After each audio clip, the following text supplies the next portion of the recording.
Assalamualaikum warahmatullahi wabarakatuh. Kami kelompok 8 akan mempresentasikan organisasi komputer dengan materi sebagai berikut. Sebelumnya, perkenalkan saya Apriyadi Salim dengan NPM 241001065 dan rekan saya. Perkenalkan, nama saya Muhammad Reza Maulana Aditya dengan NPM 24100106338. Perkenalkan, nama saya Desi Permata dengan NPM 241001059. Assalamualaikum warahmatullahi wabarakatuh. Saya Fikri Ramadhani, kelas 1 A Rek Belajar Nasil, NPWM 2410620. Kita masuk ke dalam sistem bilangan. Sistem bilangan yaitu bagaimana kita memahami sebuah konsep dasar bilangan biner, oktal, desimal, dan heksadesimal. Di sini sistem bilangan akan dibagi menjadi beberapa basis. Basis dalam sistem bilangan menentukan jumlah simbol unik yang digunakan dalam posisi nilai digit dalam suatu angka. Nah, di sini untuk basis umum yang biasa digunakan adalah ada 4, yaitu basis 2, basis 8, basis 10, dan basis 16. Kita menyebut basis 2 adalah biner, basis 8 adalah oktal, basis 10 adalah desimal, dan basis 16 adalah heksadesimal. Untuk kegunaannya sendiri, basis 2 atau biner itu biasanya digunakan untuk pengolahan data digital yang sederhana karena ia disimbolkan dengan simbol 0 dan 1. Contoh ada sebagai berikut. 101 adalah dalam bentuk biner, namun dalam bentuk desimal atau dalam bentuk basis 10 yang biasanya kita gunakan yaitu 0, 1, 2, 3, 4, 5, 6, 7, 8, 9 adalah basis 10 yang disebut desimal. Biasanya kita menggunakan dalam bentuk desimal. Nah, di sini sebagai contoh angka 5 dalam bentuk desimal, maka saat diubah menjadi biner adalah 101. Demikian juga 1110 itu menjadi 14. Nah, kita lanjut ke bagian oktal. Oktal adalah basis 8 atau simbolnya adalah angka 0 hingga angka 7, yaitu 0, 1, 2, 3, 4, 5, 6, 7. Nah, ini biasanya untuk menyederhanakan representasi biner, maksudnya jika suatu angka itu besar dan berbentuk biner, biasanya adalah kombinasi 1010 yang sangat panjang. Maka dari itu oktal digunakan untuk mempersingkat. Sebagai contoh, oktal 12 itu sama dengan desimal 10. Demikian juga 17 sebagai contoh menjadi 14. Kita lanjut ke bagian basis 10 atau desimal yang mana biasa kita gunakan.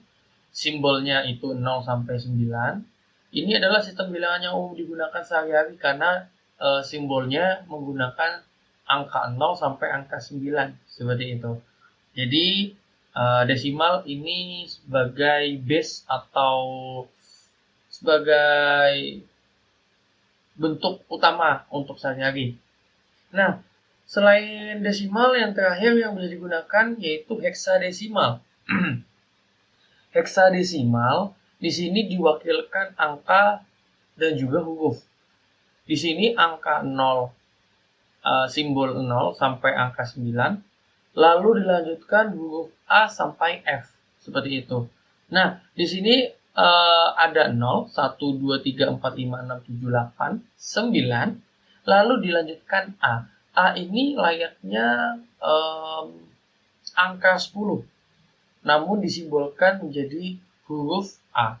Demikian juga B diwakil sebagai pengganti angka 11 hingga F, di mana F adalah 15. Jadi jika dalam heksadesimal kita bisa menulis 1A dalam bentuk heksadesimal Jika dalam bentuk desimal adalah 26.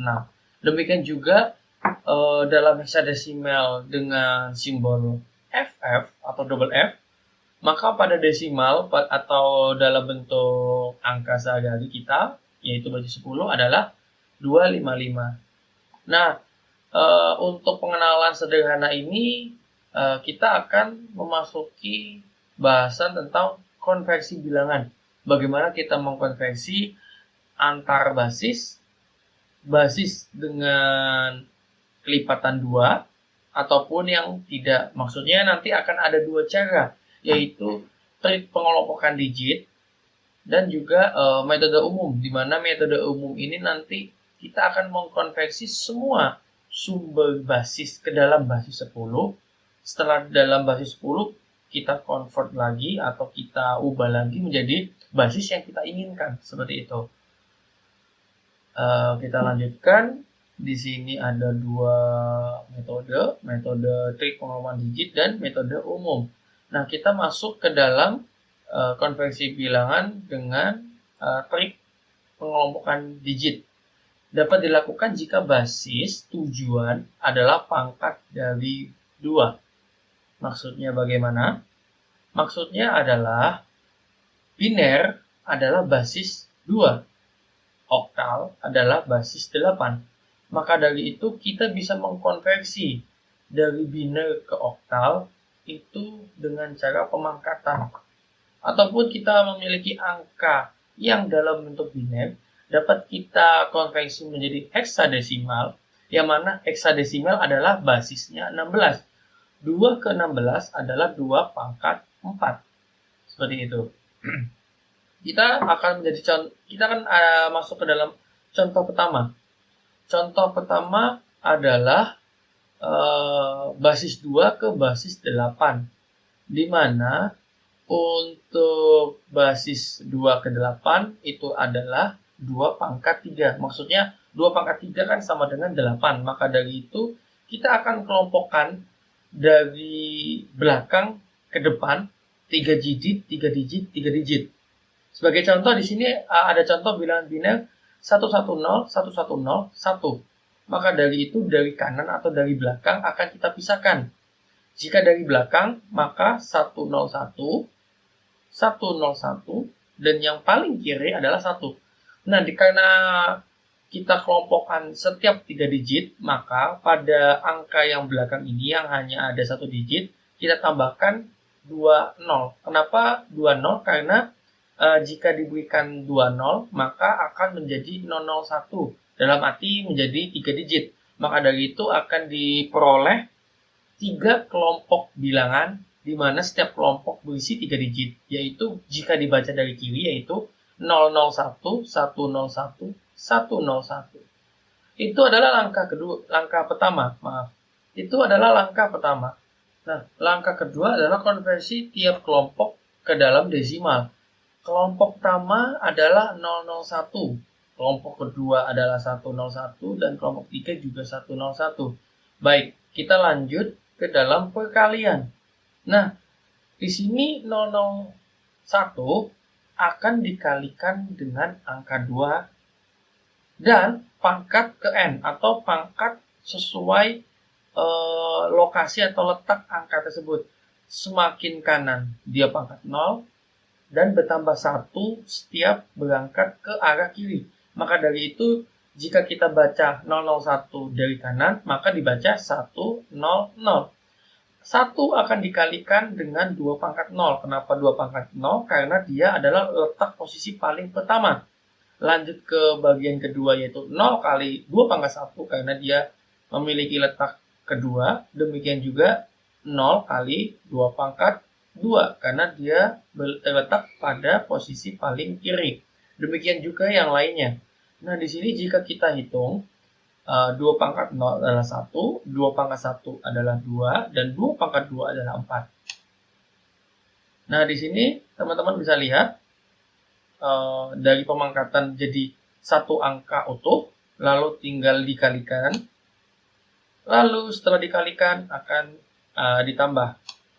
Nah, saat ditambah akan menghasilkan angka 155. Maka dari itu setelah itu langkah ketiga digabungkan oktalnya, maka hasilnya adalah 155. Dapat diambil kesimpulan angka biner adalah 110, 1101. Jika dikonversi ke basis 8 ataupun oktal, maka menjadi 155.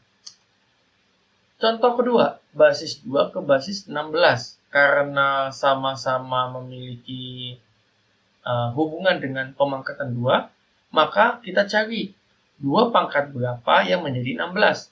2 pangkat 4 adalah hasilnya 16.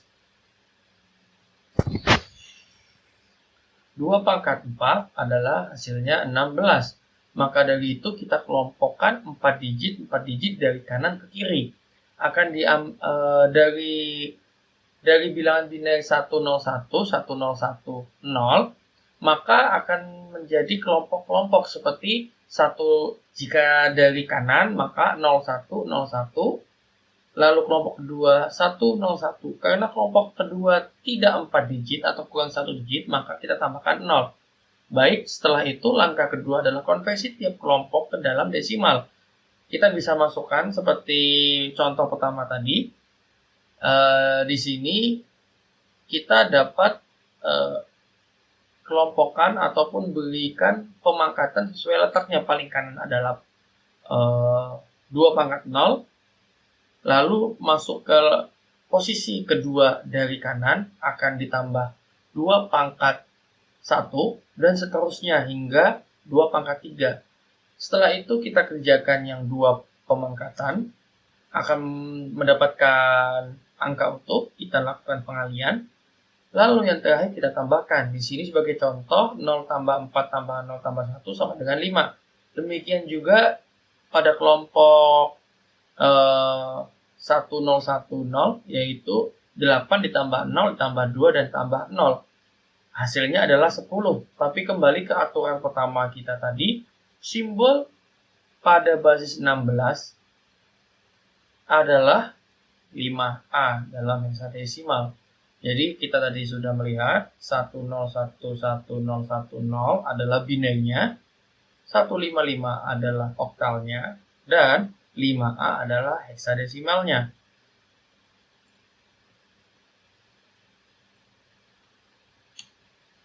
Kita lanjut kepada metode umum.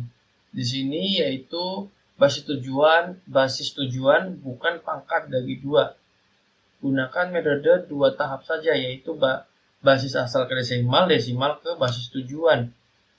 Nah, di sini sebagai contoh kita memiliki biner yaitu 1011. Kita konversi ke desimal yaitu dengan cara kita urutkan dari belakang, yaitu dia tidak memiliki pengelompokan.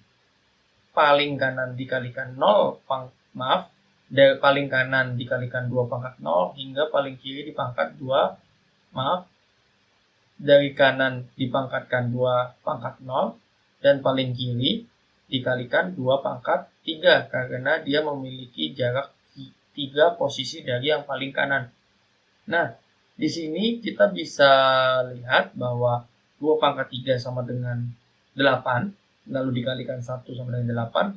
Demikian juga yang lainnya. Setelah itu akan kita jumlah 8 tambah 0 tambah 2 tambah 1. Hasilnya adalah 11. Itu adalah dalam bentuk desimal. Sekarang pada langkah kedua yaitu konversi desimal ke basis 7. Yaitu kita cukup membaginya dengan 7. Jika ada sisa maka kita bisa bagi kembali sisa tersebut hingga menjadi 0, seperti itu. Nah, di sini teman-teman bisa lihat di mana desimalnya adalah 11. Saat kita bagi 7, maka ia tidak bisa dibagi habis. Karena saat kita bagi 7 dikali 2 sama dengan 14, di mana di sini adalah 11. 11 tidak bisa dikurangin 14, maka dari itu kita bagi 7 dikalikan 1. Maka 11 dikurangi 7 adalah 4, atau menyisakan 4. Lalu 11 dibagi 7 sama dengan 1. 1 ini kita bagi pula menjadi 7. Kita bagi, maka hasilnya 0 dan sisa 1. Kita susun dari bawah ke atas atau paling akhir ke awal, yaitu 1, 4. Kita bisa katakan 14 pada basis 7. Ya, di sini kita memiliki bilangan desimal. Kita kan contoh kedua adalah desimal ke basis 5. Karena dia sudah dalam bentuk desimal, langkah pertama kita tidak perlu untuk mengkonversi ke dalam desimal karena dia sudah desimal. Kita cukup melakukan langkah pembagian 1, 2, 3 dibagi 5, maka akan mendapatkan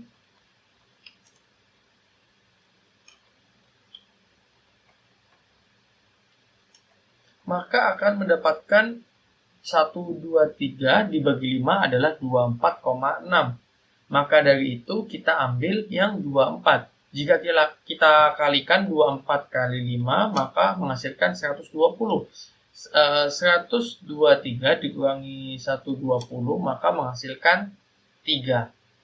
Baik, kita lanjut. Tadi kita kalikan 24, maka dari itu 24 ini akan kita bagi pula menjadi 5. Kita bagi dengan 5, maka hasilnya 4,8. Kita ambil 4, maka 20 atau 5 kali 4 sama dengan 20, maka dari itu 24 dikurangi 20 mensisakan 4. 4 sebagai pengalih dan 4 adalah sisa. Kita bagi lagi dengan cara 4 bagi 5 karena tidak bisa sama dengan 0 dengan sisa 4. Nah, di sini jika kita tulis atau susun dari bawah ke atas atau dari akhir ke awal, yaitu adalah 4, 4, 3. Jadi pada bilangan desimal 1, 2, 3, jika dikonversi ke basis 5, maka menjadi 4, 4, 3. Yang terakhir adalah contoh basis 15 ke basis 2. Nah, di sini bilangan basis 15 adalah 2E. Kita konversi ke dalam desimal. Nah, di sini kita tanpa pengelompokan, kita langsung kali 15 pangkat 0. Seperti yang saya katakan tadi, yang paling kanan adalah, atau yang paling terakhir adalah pangkat 0. Lalu pangkat 1 dan seterusnya. Di sini kenapa 15 pangkat 0 bukan 2 pangkat 0? Karena dari basis yang lebih tinggi ke basis karena basis 15 lebih tinggi daripada desimal, maka dari itu dikalikan 15 pangkat 0. Jika yang tadi dari biner ke desimal, maka kita kalikan 2 karena sumbernya adalah basis 2. Nah, di sini karena dia sumbernya adalah basis 15, maka kita kalikan 15 dengan pemangkatan sesuai posisi. Maka kita dapatkan yaitu 2 kali 15 pangkat 1 dan E dikali 15 pangkat 0. Karena E adalah perwakilan dari angka 14, maka 2 dikali 15 pangkat 1 adalah 30 dan 14 dikali 15 pangkat 0. 15 pangkat 0 adalah 1, maka dari itu 14 kali 1 adalah 14. Lalu kita jumlahkan menjadi 30 ditambah 14 sama dengan 44. Lalu langkah selanjutnya setelah menjadi desimal, kita ubah ke basis 2. Cukup kita gunakan pembagian seperti layaknya contoh-contoh sebelumnya. Tinggal 44 dibagi 2, maka akan didapatkan adalah 22. Karena 22 dikali dengan 2 sama dengan 44. Maka dari itu di sini ditulis 44 dibagi 2 sama dengan 22 dengan sisa 0. Lalu 22 kita bagi 22 lagi, hasilnya 11 dengan sisanya 0 karena tidak ada. Karena 2 dikali 11 sama dengan 22. Lalu 11 ini akan kita bagi 2 lagi. Nah, karena jika kita kalikan 6 adalah 12 dan dia tidak cukup, 12 dikurangi 11 tidak bisa, maka kita kalikan 5. Maka dari itu 11 dibagi 2 sama dengan 5. Dan akan menyisakan 1. Kita lanjutkan lagi 5 bagi 2 dan seterusnya. Seperti gambar yang ada pada layar teman-teman. Nah, di sini akan kita susun dari belakang ke depan menjadi 101100, yaitu pada basis 2. Jadi pada basis 15 dia berbentuk 2E, dan pada basis 2 dia berbentuk 101100. Seperti itu. Nah, untuk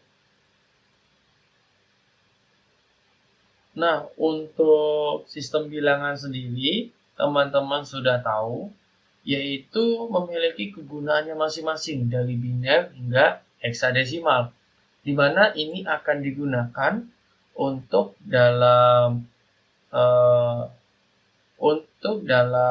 dasar sistem digital ataupun representasi angka yang mendukung efisiensi dalam komputasi, ataupun pada sistem angka yang lebih canggih seperti heksadesimal digunakan dalam menyimbolkan suatu angka. Heksadesimal digunakan untuk menyimbolkan warna, di mana ada warna E sampai 8 kali ataupun F 8 kali, itu memiliki value warna yang masing-masing dapat kita lihat dalam konverter heksadesimal ke dalam warna. Teman-teman bisa coba, karena website untuk warna ataupun pengambilan warna dalam bentuk heksadesimal sudah banyak ada di internet. Demikian juga biner biasanya digunakan dalam pergerakan perangkat elektronik 01 tadi, yaitu 01 adalah seperti saklar, 0 adalah saklar off, dan 1 adalah saklar on. Seperti itu. Baik, terima kasih. Saya akan melanjutkan materi tentang konsep jaringan. Jaringan adalah sebuah sistem yang menghubungkan dua atau lebih perangkat seperti komputer, smartphone, printer, server agar dapat berkomunikasi, berbagi data, dan menggunakan sumber daya secara bersama-sama. Komunikasi ini diatur oleh protokol tertentu untuk memastikan efisiensi.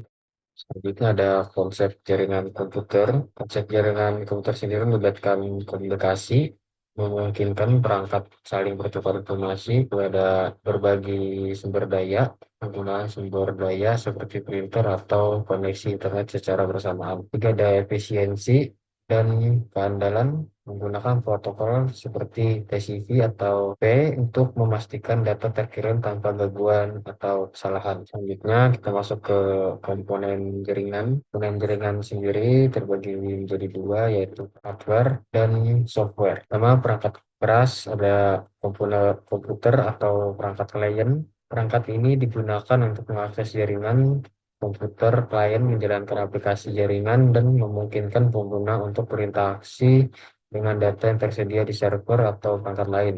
Contohnya seperti laptop, desktop, tablet, atau smartphone yang digunakan dalam jaringan. Yang kedua ada router. Router menghubungkan beberapa jaringan yang berbeda, seperti jaringan lokal ke jaringan luas atau internet. Router menentukan jaringan terbaik untuk mengirimkan data. Contohnya seperti router rumah untuk menghubungkan perangkat ke internet.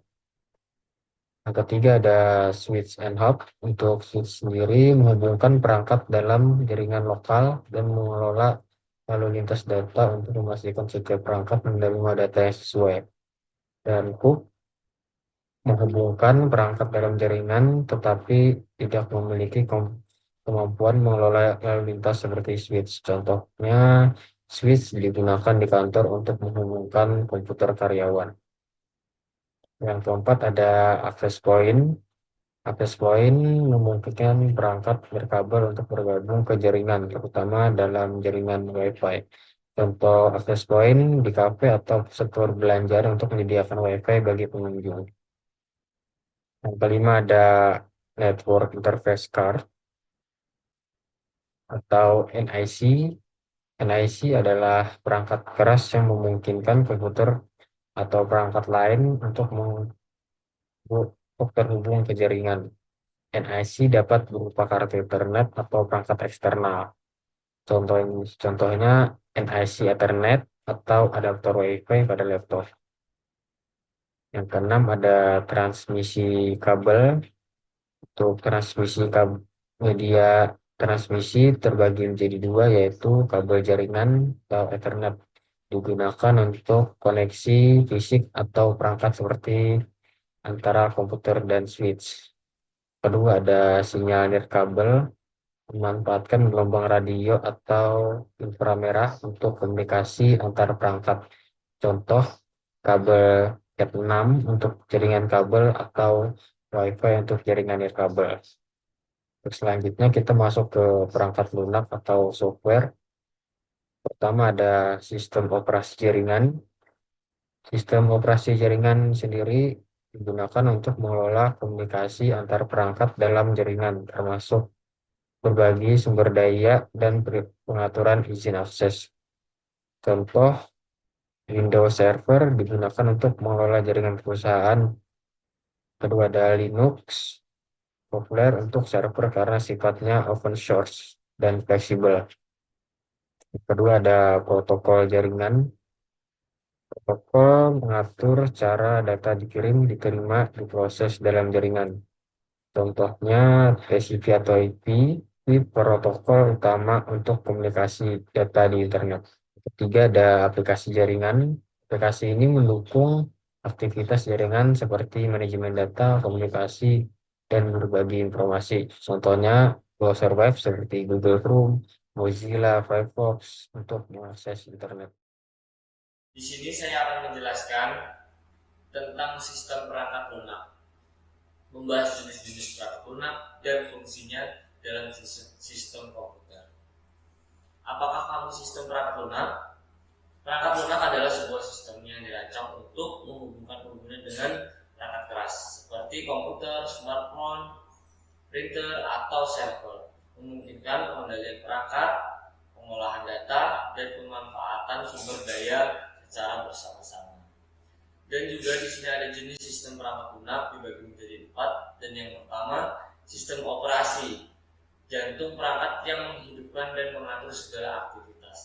Yang kedua, perangkat lunak aplikasi, alat esensial untuk produktivitas, kreativitas, dan konektivitas sehari-hari.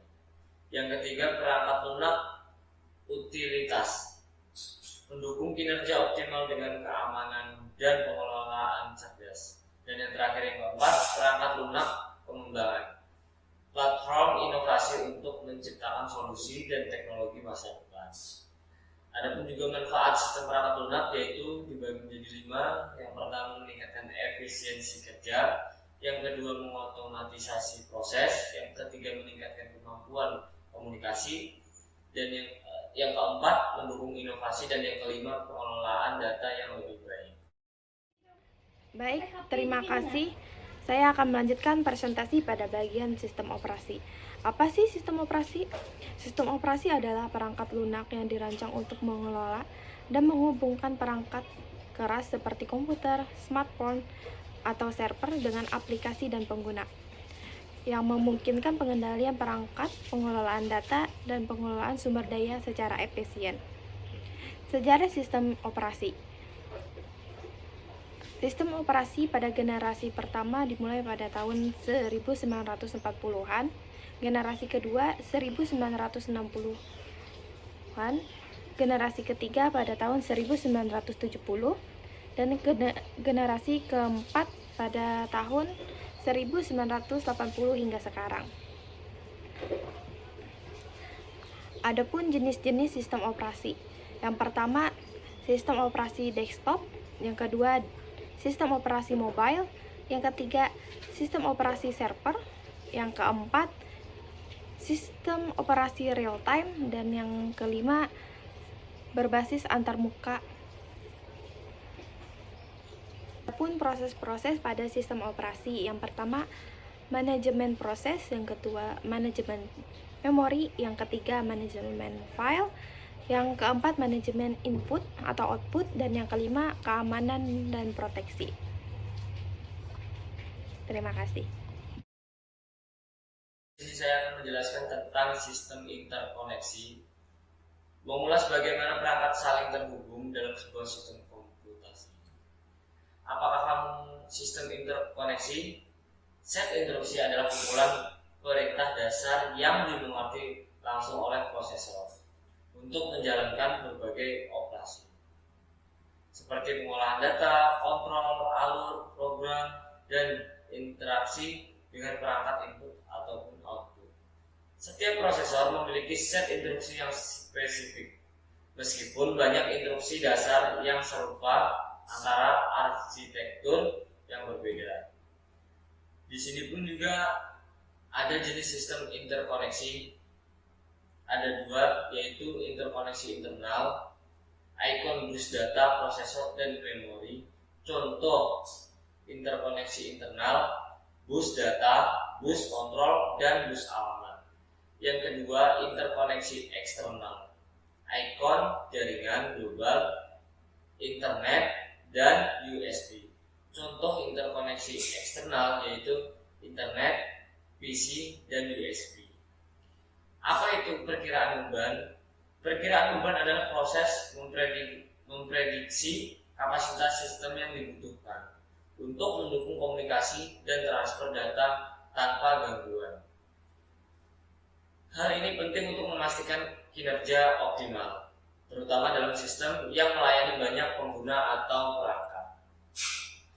Faktor-faktor beban jaringan: yang pertama, jumlah pengguna; yang kedua, volume data; yang ketiga, kecepatan transfer; dan yang terakhir, jenis aplikasi. Strategi efektif: yang pertama, load balancing, distribusi lalu lintas jaringan secara merata untuk kestabilan. Yang kedua, upgrade infrastruktur, meningkatkan kapasitas perangkat keras untuk mendukung kebutuhan. Yang ketiga, menggunakan chips, mengurangi permintaan server dengan menyimpan data sering digunakan. Dan yang terakhir, keempat, prioritas layanan, cost, pengatur bandwidth agar aplikasi penting tetap berjalan lancar. Terima kasih. Dan selanjutnya kita akan memasuki materi tentang set instruksi. Set instruksi adalah kumpulan perintah dasar yang dimengerti langsung oleh prosesor untuk menjalankan berbagai operasi seperti pengolahan data, kontrol alur program, dan interaksi dengan perangkat input atau output. Setiap prosesor memiliki set instruksi yang spesifik meskipun banyak instruksi dasar yang serupa antara arsitektur yang berbeda. Ini ada mode pengalamatan, ada immediate, operan langsung disertakan dalam instruksi. Contoh MOVR R1, stack 5 atau memasukkan angka 5 ke register R1. Yang kedua ada direct, menggunakan alamat memori secara langsung. Untuk contoh bisa lihat di PPT. Yang ketiga ada indirect, mengakses memori melalui pointer. Untuk contoh bisa lihat di PPT. Yang keempat ada indexed, menggunakan register dengan offset tertentu. Untuk contohnya bisa lihat di layar juga ya. Selanjutnya ada fungsi utama set instruksi. Yang pertama ada mengarahkan prosesor untuk melakukan operasi aritmatika dan logika. Yang kedua ada memindahkan data antara memori, registry, atau perangkat input atau output. Yang ketiga ada mengontrol aliran eksekusi program seperti lompat, cabang bersyarat, atau subrutin. Selanjutnya ada karakteristik instruksi mesin. Yang pertama ada panjang instruksi. Untuk panjang instruksi terbagi menjadi dua, yaitu instruksi tetap. Semua instruksi memiliki panjang yang sama, membuat decoding lebih cepat. Kedua ada instruksi variabel. Panjang instruksi berbeda tergantung pada kompleksitasnya, memungkinkan fleksibilitas yang lebih besar. Selanjutnya ada jumlah operand. Untuk jumlah operand terbagi menjadi 4. Yang pertama ada zero operand, tidak memerlukan operand. Contoh push dan pop. Kedua ada 1/n, memerlukan 1/n. Contoh NEG R1. Ketiga ada 2/n, memerlukan 2/n. Contoh add R1 dan R2. Yang ketiga yang keempat ada 3/n, memerlukan 3/n. Contoh add R1, R2, dan R3. Selanjutnya ada format instruksi. Setiap instruksi terdiri dari opcode, menentukan operasi yang dilakukan. Kedua ada operand, menentukan lokasi atau data yang digunakan dalam operasi. Selanjutnya ada jenis-jenis operasi dalam set instruksi. Pertama ada operasi data. Untuk operasi data terbagi menjadi dua. Yang pertama ada transfer data, untuk memindah data antara memori, registry, atau perangkat I/O.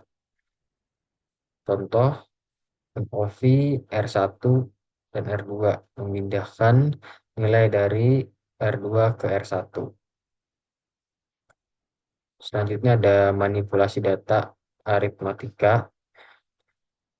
Operasi seperti penjumlahan, pengurangan, perkalian. Contoh add R1, R2, menambahkan nilai R1 dan R2. Selanjutnya ada operasi logika, melakukan operasi seperti AND, OR, NOT, XOR, atau manipulasi bit. Contoh AND R1, R2, operasi AND antara R1 dan R2. Selanjutnya ada operasi kontrol program, cabang dan lompat untuk mengatur alur eksekusi program. Contoh JMP 1000, lompat ke alamat 1000. Selanjutnya ada operasi sistem, mengontrol fungsi sistem seperti interrupt atau menghentikan prosesor. Contoh INT 21H untuk memanggil interrupt, dan HLP untuk menghentikan prosesor. Selanjutnya ada jenis-jenis set instruksi. Yang pertama ada RISC atau Reduced Instruction Set Computer, menggunakan instruksi sederhana dengan eksekusi cepat, satu siklus CPU, yang memiliki kelebihan desainnya yang sederhana dan efisiensi yang tinggi, ideal untuk perangkat kecil dan aplikasi real-time. Contohnya ada perangkat IoT dengan prosesor RAM dan konsol game seperti PlayStation. Kedua ada CISC, Complex Instruction Set Computer. Instruksi kompleks yang memungkinkan operasi kompleks dilakukan dalam satu langkah, yang memiliki kelebihan memperpendek kode program dan cocok untuk perangkat dengan sumber daya besar. Contohnya seperti komputer desktop dengan prosesor Intel x86 dan server dengan prosesor AMD EPC. Untuk perbandingan antara RSC dan CISC ada pada tabel di samping. Baik, terima kasih. Saya akan melanjutkan presentasi pada bagian multimedia. Apa itu multimedia? Multimedia adalah kombinasi dari berbagai jenis media seperti teks, audio, video, gambar, dan animasi yang digunakan untuk menyampaikan informasi atau hiburan. Perkembangan multimedia sejalan dengan evolusi teknologi komputer dan internet. Era awal multimedia dimulai pada tahun 1980,